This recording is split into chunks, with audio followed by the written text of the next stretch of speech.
పడవడ మండలం ముత్యాలమ్మపాలెం సముద్ర తీరాన్ని టూరిస్ట్ స్పాట్ గా తీర్చిదిద్దుతామని పెందుర్తి ఎమ్మెల్యే పంచకల హామీ ఇచ్చారు. ఇక్కడ మినీ జెట్టి నిర్మాణానికి చర్యలు తీసుకుంటున్నట్లు మంగళవారం ఆయన మీడియాకు తెలిపారు.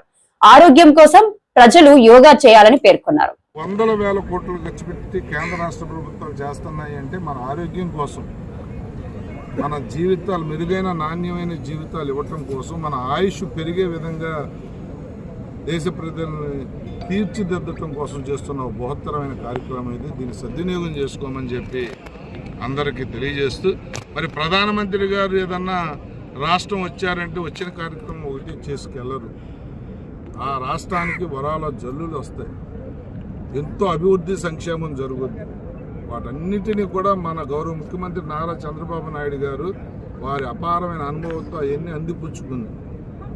ఒక నాయకుడిని తీసుకొచ్చి, ఒక దేశ ప్రధాని తీసుకొచ్చి ఈ రాష్ట్రానికి జరగాల్సిన మేళ్ళన్నీ కూడా కోరి ఆ కోరికలన్నీ నెరవేర్చే విధంగా కార్యక్రమం ఉండబోతా ఉంది. లాస్ట్ టైం తీసుకొస్తే 2 లక్షల కోట్ల పెట్టుబడులు వచ్చాయి, పాయకరాపేట కానీ, ఎలమంచిలి కానీ, పెందుర్తికి కానీ. ఈసారి కూడా చాలా బృహత్తరమైన కార్యక్రమాలతో ప్రధానమంత్రి గారు రాబోతా ఉన్నారు. ఆ కార్యక్రమాన్ని జయప్రదం చేయమని చెప్పి కోరుతూ, మరి చాలా కాలం నుంచి శివారి గ్రామం ముత్యాలంపాలెంలో ఒక జెట్టి అడుగుతా ఉన్నారు. కనసైన మంత్రి అచ్చెన్నాయుడు గారికి ఇచ్చాం. ఆయన కూడా వారం రోజుల ముందు మాట్లాడాను. దానికి కూడా ఎస్టిమేషన్స్ అవి రెడీ అవుతున్నాయి.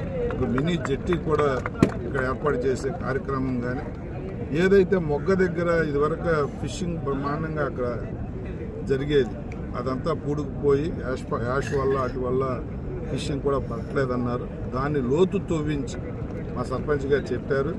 వారు కోరిన విధంగా లోతు తవ్వించి ఆ ఫిషర్మెన్కి ఏదైతే ఇమ్మీడియట్గా ఫిషింగ్ అవకాశాలు ఉండే ప్రాంతాన్ని అంతా కూడా డెవలప్ చేసే ఆలోచన కానీ, ఈ ముత్యాలంపాలెం బీచ్ని టూరిజం స్పాట్గా, టూరిజం ప్లేస్గా కూడా తీర్చిదిద్దే ఆలోచన ఉంది.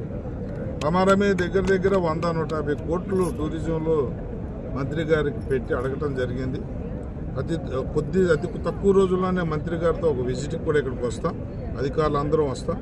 ఏమేమి చేస్తే ఇక్కడ స్థానికులకి జీవిత ప్రమాణాలు పెరుగుతాయి, వాళ్ళకి వ్యాపారం కానీ, స్టాల్స్ కానీ, ఏదన్నా కానీ వాళ్ళ జీవనోపాధికి కలిగించే విషయాల్లో కానీ, టూరిస్టులు ఇక్కడికి వచ్చి సేద తీరే విషయంలో కానీ పెద్ద ఎత్తున మిగిలిన 4 సంవత్సరాల్లో దీన్ని ఒక మంచి టూరిజం స్పాట్గా తీర్చిదిద్దుతాం. ముత్యాలంపాలెం జాతకం మారే విధంగా కార్యక్రమాలు చేస్తామని చెప్పి మాటిస్తాం.